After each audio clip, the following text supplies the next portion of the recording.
I'm Franco. Finally, Franco, you saw Spider-Man Homecoming, correct? I saw it, yeah. And that's Did the you want show. more than No. that? I'm sorry. I thought you were just going to ask if I saw it. I did see it, yeah. That happens. It's That accurate. happens, but no. The reason why I was asking for sure is because I saw it opening weekend. We were going to try to. I wanted to talk about it last weekend. You hadn't seen it yet, so you finally caught up to it, which is good. Yeah, I caught up. Okay. I caught up. So I don't. We'll probably let's start chronologically at the beginning. I think expectations going into the film for you, for me, it was. I was really excited, but we had just seen Amazing Spider-Man 2 about 3-4 years ago, so I really wasn't expecting much. But I didn't know if you had that same thought. Like, were you really like hyped up for this? Was it kind of just it's happening? I mean, it was a weird thing because it was exciting, but at the same time, I wasn't as excited as say when the new Guardians, the first Guardians came out or something like that. I mean, I was excited. I was curious what they're going to do with it. I was excited about Michael Keaton just because he was so good in Birdman, and essentially he's playing Birdman again, but with more powers. So yeah, I was pretty pumped, but I wasn't like, I have to see it when it came out. I figured I'd just get around to it at some point. And then, so finally, we both saw it. First impressions, short review of it. I thought it was really fun. I don't think it's as good as Spider-Man with Tobey Maguire or Spider-Man 2. But I think it's you could make the argument for me that it's 2 or 3 in the ranking. But I think Spider-Man overall for me, the first one with Tobey Maguire, is still number 1 just because it was so amazing. But I enjoyed Tom Holland's performance the most.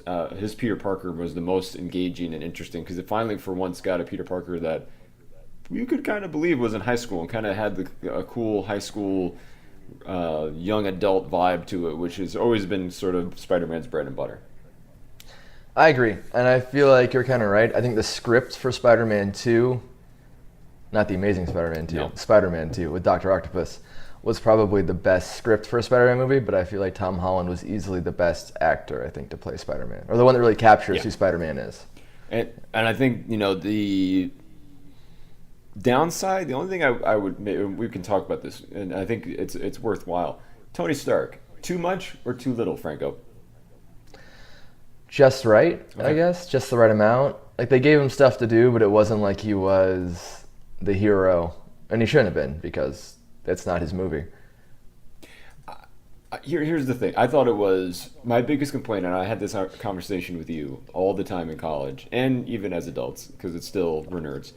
I always was annoyed, True. and I know that it was one of those conversations where like they can't do anything about it. I was always annoyed for a variety of reasons. One, X-Men in New York never called the Avengers. Spider-Man in New York never got to see the Avengers. Like no acknowledgement of the larger Marvel universe for such a long time. That was my biggest gripe.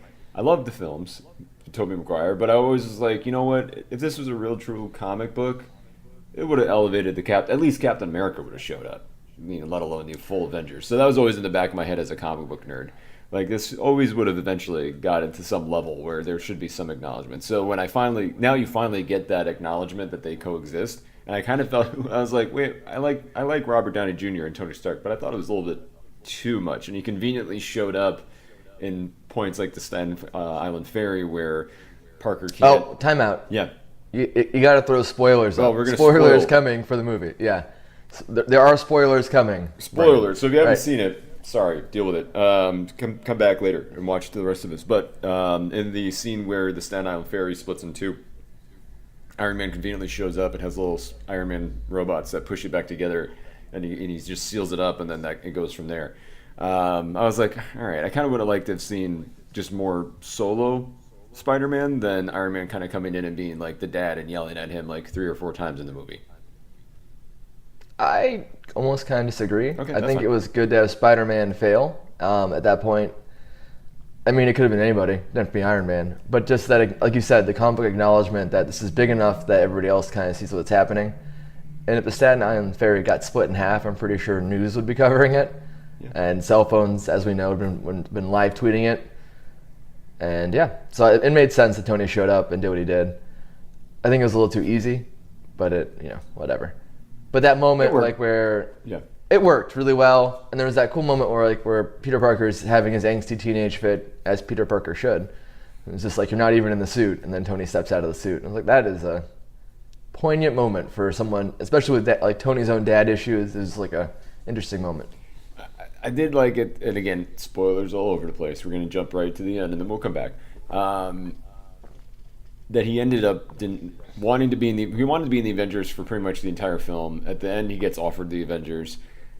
He declines. He declines the new suit, and he just wants the old one back, pretty much. I thought it was weird in a way that when Gwyneth Paltrow randomly showed up, because there was a lot of reports that she was done with the series, and she's not mentioned at all in the films that feature Tony more prominently, like Civil War. It's more of a like, oh, we're having problems, and it's just a one line sort of like to explain her absence. Then just magically shows up at the end and running the show as if nothing happened, and there's no real explanation. And then all of a sudden they pivot to, I think the implication was that Tony was going to be to propose to Pepper, and I was like, okay, there's a lot going on in this little scene to kind of unpack. It kind of doesn't make any sense, but were you a little jarred by that, or did you think it was kind of cute? I mean, I was sort of taken out of it for that moment. I was like, why is she here? This doesn't make any sense. Yeah, I mean, it was jarring. I think it takes away from the Tony character anyway, just to have her around, and mostly because you're right, because they've offhandedly said we're having problems, kind of the way Thor handled Natalie Portman. Oh, well, that was my own little gripe, but being somewhere else, I guess. It doesn't have to be a situation chilling. where she's mentioned. Yeah. Tony was like, we're having problems, but she's still running the company, and then also coordinating press conferences. So, cool. And I'm going to marry her right now, and for some reason, my driver has the ring still in his pocket without a box around it. So I was like, I've had it since 2007. I was like, oh, great pull from the very first Iron Man film. Very cool. Yeah, I mean, that was kind of a cool callback, but a little bit. I mean, it was very tongue-in-cheek and well done. Just, I don't think we needed Gwyneth Paltrow in that moment. No, not at all. But let's talk more of the true supporting cast, his high school friends, which I really enjoyed. I thought they were fun. I think the whole high school thing was really played well, particularly the party where he gets invited and then they all want Spider-Man to show up. I thought that was funny. And then Ned, I enjoyed Ned a lot. I thought he was a great character. I want to be your guy in the chair, which I thought that made me laugh out loud in the theater because that's such a trope that there's always the tech guy in the chair helping the hero.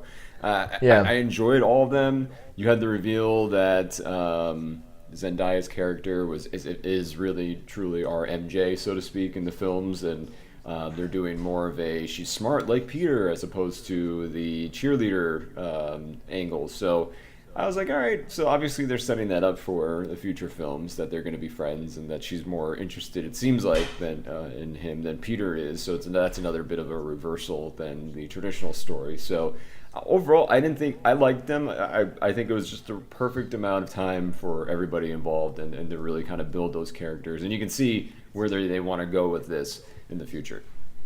So a couple things. You just said a lot of stuff. I did. I did really enjoy Ned. Ned's actually a callback to the Ultimate Spider-Man side character, Gank. I thought that was really cool. Michelle James exists inside of the comic universe. She's not necessarily MJ as in Mary Jane Watson. So that's kind of cool. Yeah. And I kind of like the idea they're going to replace Mary Jane Watson with a different character. Because, in the comics, I don't think he meets Mary Jane, or they don't start the relationship until they're in college, right? I remember correctly? See, I'm getting confused because I feel like I'm merging some of the Tobey Maguire narrative, which they were neighbors. I don't think they were ever neighbors, but I think in the comics they retconned a few things to kind of build off of that. That's true. Yeah. So I think that they were growing up together and they were in high school together, but they didn't really meet and connect and date until well past that. I mean, that would make sense, depending how long. I mean, with these series, they reboot so quickly. Who knows if we have Tom Holland for more than 2 films. Anyway, but yeah, it was a nice touch. And then there were some other side characters that were kind of cool. I love what they did with Flash Thompson. Yep. Who might not actually be Flash Thompson as we traditionally know him in this case, because they didn't give the last name for him, but it kind of fills that Flash role. But I like the diverse casting. I feel like Flash should have been a little more muscular, because he eventually goes on to become Agent Venom and everything else. But he definitely was a modern-day bully, because bullies nowadays aren't like huge hulking guys. They're that kind of guy, like intelligent, pick their spots, or subversive. Like he is what a bully is now. I think I felt that was more a modernized bully too. I agree with that point. That's an excellent point. And I think too, perhaps the distinction was being made because as some of you watching or listening, and you, Franco, know that Tom Hardy signed on to be Venom in the Sony version, which is going to be separate from the Spider-Man universe, which I think is weird, or somehow tied in when they get the rights back. But I'm not sure. We're not sure yet how that looks. But that is the more traditional version of Venom that from the comics, a hulking big guy. And perhaps that was a conscious decision by the filmmakers and Marvel to say, all right, if they're going to buy into the traditional Venom, let's pivot towards something different. And I liked it. I thought it was a much more interesting take on the character and more relevant and contemporary. So I did enjoy that a lot. And I think I would be remiss too, Franco, because I'm sure your interest peaked up too when you saw Donald Glover's character pop up and sort of toss away a line that opens the door to Miles Morales, because when Spider-Man is interrogating him, which was also a very hilarious scene when he had his interrogation mode on, and it was the the deep voice. I love that. That was hilarious. He ends up helping Spider-Man figure out where the arms dealer is, and he says so because he's got he wants to take care of the neighborhood because he's got a nephew that lives here. And then I was like, wait a minute, that seems weird, and I did a little bit of the research, Google, and then I went online, and then I realized in the Ultimate Universe, the Prowler, who basically what Donald Glover was playing, his nephew is Miles Morales. So I thought that was an interesting way to kind of open that door a little bit if they wanted to go that route. And I don't know if they'll do you think that was fan service, or do you think they actually have a plan? I think it's a mix. I think it was, let's see how this goes, we'll throw this character in. I mean, Prowler in his own right has a lot of, not Ultimate Prowler, but like regular universe Prowler has his own history. He's been a major player in a lot of events. Like Civil War, he was a pretty major player. Like, he's basically African-American Spider-Man. Like, that's what they set him up to be. Like, he's a guy from the community who decides to act, puts on a mask, ends up saving his neighborhood, like a neighborhood kind of thing. He doesn't have any special powers. He's just if you read his, like, trading card, he's an Olympic-level athlete. So, there you go. But yeah, so he has his own character in his own right, and I wouldn't mind seeing Donald Glover maybe take on that role, because it's an interesting character to kind of throw in the next couple of movies. And it kind of ties in that whole idea of this is big enough to where we'd have other vigilantes stepping in because this is the situation. And you never know, too. I mean, you could have... That might be the way that Marvel gets to keep Spider-Man is by introducing Miles Morales, because Peter Parker's Spider-Man reverts back to Sony at the end of Tom Holland's current deal. So he's got 3 more pictures involved, 4, I think, because 2 of them are Infinity War, Part 1 and Part 2, and then he has 2 more Spider-Man solo films.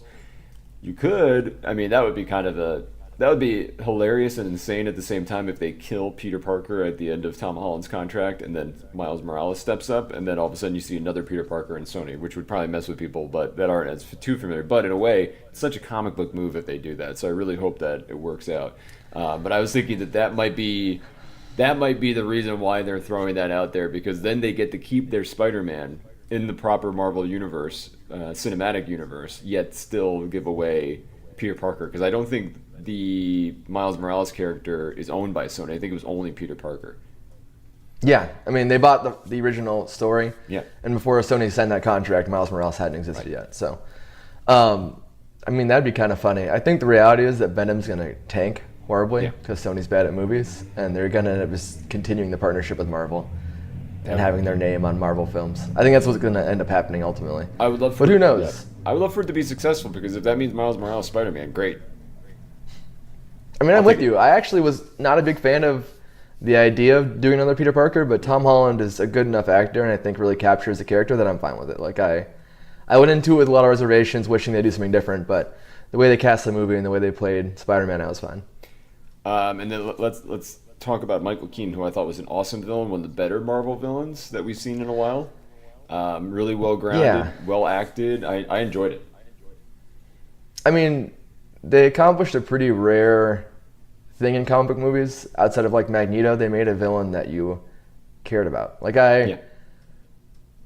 by the end, I was like, I don't want him to die because it makes sense. Like, this is a guy who was a blue collar worker, had his business stolen from him by Tony Stark. Ultimately, has found a way to work around that, and then the Spider-Man's in his way.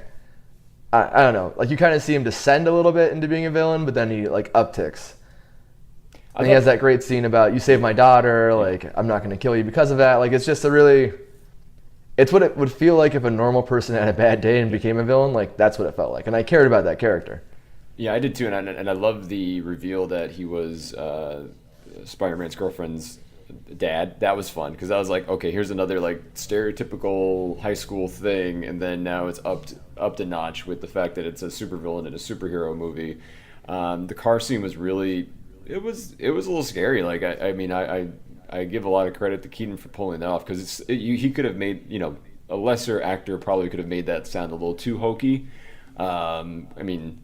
I love the CW, Flash, Arrow, all those shows, but sometimes the villains on there are a little too soap opera-y. But I thought this was just the perfect mix of tone where you really believed he was going to kill everybody you knew, and I thought that was a great scene. What I loved is that they finally applied common sense to the idea of Spider-Man. Like, oh wait, you're at the party but you disappeared, and this one I had to run with Spider-Man, and I recognize your voice. I wonder from where? The Spider-Man suit. Like, finally, some villain somewhere has the common sense to hear a voice from someone they've been around a lot and puts it together. I thought that was a really nice touch. And then the first of two teaser scenes, which we'll talk about the last one and how it relates to the overall film, which I thought was funny too. It ends, again, spoiler, with the Vulture being incarcerated. Then he meets up again with Matt Gargan, who is the Scorpion, and you know that, again, another sort of obvious tip of the hat when they were like, yeah, let's get him a tattoo of a scorpion so that we make it very clear what we're telegraphing here. Yeah. Who asks the Vulture, hey, word is you know who Spider-Man is, and I got some friends on the outside that want to meet him, and then he kind of says, if I knew who he was, I would have killed him, and then you hear the guard say, hey, your family's here, and then he walks out. So you kind of have a potential setup for the Sinister Six, which I think might be where they go, but it'll be interesting to see how they incorporate the Vulture into that, considering the end of the movie kind of, like you said, he kind of has an arc where he's a supervillain, but then he kind of maybe is getting reformed, but who knows if he changes his mind. But also, this is the comic book, so as you know, there have been like 3 or 4 Vultures, so it could very well be a situation where there's another Vulture, but it's not Michael Keaton, it's somebody else that took the armor up and started messing around with it, because you still have the Tinkerer out there, who was not named that, but that's obviously who it was. He's the Tinkerer. Like, there's no question when they introduce that character who it is.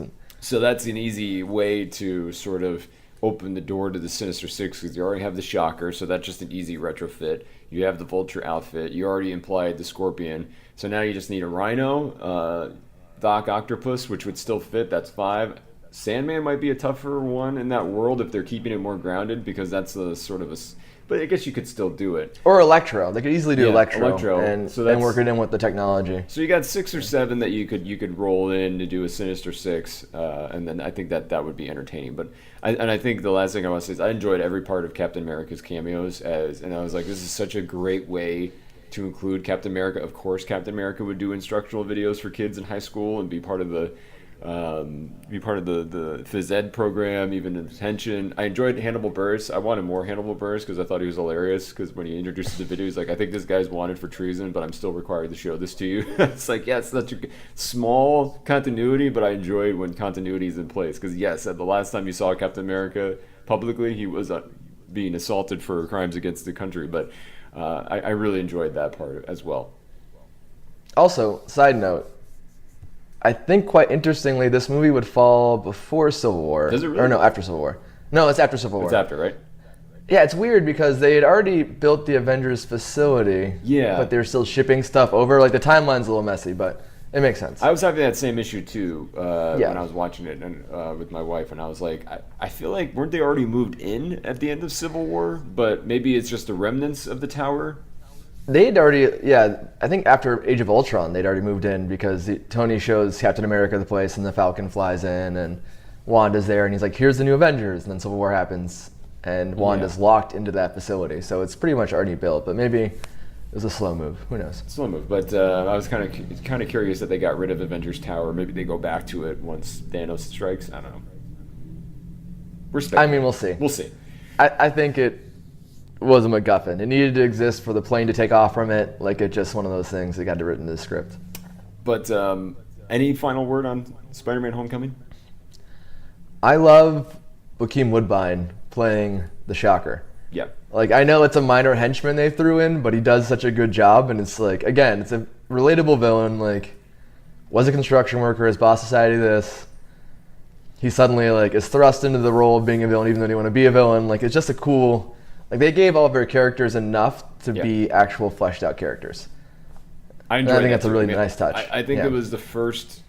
For me, it was the first film that was, again, I really connected more with the Peter Parker and with sort of, this is a Spider-Man that doesn't know what he's doing, and I thought that was great. Because that's typically what the best Spider-Man stories are, is the one where he's trying to figure out, he's down on his luck, he has nothing, and he's trying to figure it all out. Those are the most fun Spider-Man stories, is when he's on rock bottom. So I'm looking forward to the next time we see him, which I know we're going to talk about our favorite heroes, but I feel like we've got 5 minutes left. So 4 I minutes love how left. you just said that you really like when Spider-Man's having a bad day. Like, you rejoice in his I do misery. because that's relatable. I mean, right? I mean, that's the most, like, the Peter Parker stories where he's doing really well. It doesn't fit well with that character because Spider-Man was introduced sort of as the everyman, that he's not Captain America. He doesn't have the money that Tony Stark does. He doesn't have the superpowers that Thor has, where he can just go to space whenever he wants and he's a god. He's a regular kid that got spider powers, and now he has to deal with it in terms of his entire life. So that's always the best. When he joined the Avengers and he had the spider armor and he had all the multi-million dollars living Avengers, it wasn't interesting to me. Yeah, I agree. It takes away from the character. Like, when he joined the Fantastic Four too, like, he's good being who he is. He's like Daredevil. If you take Daredevil out of Hell's Kitchen, like, the character has nowhere to go. Like, it works in its little bubble. And I know anyway. No, that's right. And then to wrap up on the comics, since we're on the subject, I know that he's currently in charge of Parker Industries at the moment. But I know with the upcoming Marvel Legacy, the implication being from the covers that they released and some of the synopsis of the story is that he's going to lose that, and they're going to ground him again because they made him a global Spider-Man with Miles Morales introduced, and then Miles pretty much managed New York while Peter was traveling the world and then CEO of a industry, and it's just that doesn't work for the character. So I think they recognize that and are bringing him back down to where he should be. We were going to talk about our favorite Marvel DC, but I feel like we've now got 2.5 minutes. We have time. We can choose Infinity Marvel War? because we're on a Marvel day. Oh, Infinity War. Let's do Infinity War instead. All right, we'll do that. We'll come back to that. This is that's not as timely of a subject, but I thought we should chat about Infinity War because at the D23 convention in Anaheim this weekend, Marvel released a teaser. It's not a trailer. I think teaser of the footage that they have so far, or at least so far that's ready to be shown of their Infinity War. Infinity War is the culmination of almost 10 years of Marvel movie universe storytelling. It's finally going to be the showdown between the Avengers and the Guardians of the Galaxy and ancillary characters like Spider-Man, Doctor Strange, Black Panther, and Thanos. And from some of the footage they showed, there's a lot of interesting interaction. Thor shows up at the Guardians' doorstep in space. He actually bumps up against their ship. There's a lot of battles that they showed. Doctor Strange making platforms for Star-Lord to jump on and shoot. Thanos and Peter Parker. It ends with Peter Parker crying and bloodied, holding Tony Stark's head, saying, "I'm sorry." And then it truly ends with the Infinity Gauntlet on Thanos' hands, and he's ripping chunks of the moon and throwing it towards an assembled group of Avengers. So, what are your thoughts, just in general? Like, are you excited for it, or do you need to see more? I need to see more. I'm excited. They kind of had the statues too they showed, which was the children of Thanos, which are 5 characters that kind of exist. I forget their names. They're not that memorable, honestly. No. One's Proxima Midnight. So, or Proxima Midnight. There you go. So the names aren't important. But I like that they're going to give Thanos more of a supporting cast because it's kind of hard to imagine one character versus many. I mean, we kind of saw that with Fantastic Four 2, the Silver Surfer movie with like Galactus, and it didn't work very well. So it's a nice touch. I think I'm worried about how digital Thanos is going to be. That's my biggest concern. I think for me, it's such an ambitious film. I think the Russo brothers who are directing it, who also did Civil War, they said that at one point there is a scene with 30 Avengers in it, which I was like, I don't think we've seen 30 Avengers yet. So no, we haven't. Does this mean we get Netflix heroes finally on the cinematic screen? Because that makes sense. If they were ever to be introduced, now's the time to do it. Because at least give me one shot of Daredevil on a rooftop just staring. You don't even have to have him actually in the proper shot with everyone else. But I would just love to see at least the Defenders get a little bit of shine. But that's what I was thinking. Like, they have to include them unless they're just going to be like, here's a bunch of heroes that we're just going to throw in like X-Men 3 style, which didn't work out well, and just have them in the backdrop. So I hope it's not that. I hope it's more we get some established characters and see where this goes. I'm excited for it, but there's a part of me that's like, ooh, this is going to be tough to balance, I think. I think it's going to be... But then again, you and I have read enough comic events where it kind of balanced. Sometimes it works really well, and I think that's where my trepidation comes. Sometimes it works really well. Sometimes it's really terrible, and then they get the characterization wrong. But I think that they are smart enough to not do that, I hope. But we'll see. Yeah, I mean, it's going to be a movie that you can't go see without having seen other Marvel films. Otherwise, you're going to be like, who is this person? What are they doing? Like, it's a movie that needs to be paired with other movies. I think that's an interesting idea. I think it's really the first movie of its kind where you have to have seen like 10 separate other movies to really understand it. Like, you're right, it's groundbreaking. It'll be the first film that kind of ties in a bunch of universes into one film. So, I mean, I hope it goes really well. And it'd be interesting if our new movie narrative became this kind of not standalone, but like these different universes being built and like constructed. Yeah. I know DC's trying to do it with some success, and I know Universal is doing it with their movie monsters, which will be fascinating, but we'll see. Yeah, so far they have not been that successful. Mummy did not do well. Well, of course not, because Tom Cruise is not a viable star anymore, I don't think. Personally speaking, I don't buy Tom Cruise running around jumping off things any longer. You're not buying Russell Crowe as Dr. Jekyll and Mr. Hyde being in charge of an international organization that monitors monsters, and that's how they're tying it together? Oh, you mean the lead of Extraordinary Gentlemen? Is that what you're saying? Because I think that came out once. No, I'm not buying it. And they're doing the same thing with Godzilla and King Kong too. But I buy that a little more, but I don't buy the Marvel or the movie monster thing. You're right, though. I mean, it's 10 years of Marvel films, and that's a process. You can't just hotshot it. You know, look at DC. They're trying to hotshot the JLA, and it's like, okay. I'm not sure how I even feel about the Batman, because you don't know much about Batman because his solo film's happening after Justice League, and it's getting completely rewritten. It might not even star Ben Affleck. That's the rumor that I saw this week. Yep. He might not be in the project, which would talk about killing your universe. Ben Affleck should be a Robert Downey Jr. to that temple. Yes. And he's already bailing on you, so slowly Ezra Miller's not going to carry the entire Justice League, and neither is whoever they got to play Superman. That's how forgettable he is. I forgot who the actor is. Affleck is trying to Irish goodbye this whole franchise. He's just going to slowly back out. Oh, no, it's not. I'm not writing it anymore. No, I can't direct it. No, oh, yeah, I'm not directing it. I'm not. And then it's going to be like, oh, who's Batman? Oh, I'm not Batman. Bye. And then he's going to go. Irish goodbye. All right, Franco, what did you learn today? I learned that we're pretty big comic book nerds, and that you feel attached to Ben Affleck backing out the door. So here's my question. If Ben Affleck does abandon Batman, will he still be a friend of the show? Or is that it? I'm going to stand pat. He's not a friend of the show, and I will nominate true friend of the show, Michael Keaton, to do a old version of Batman. And make him be Batman again and have do a proper Dark Knight Returns storyline. And have that. That's what friend of the show, Michael Keaton, by the way. That's important. That is important. That is important. But what I learned today is Affleck, you're out, man.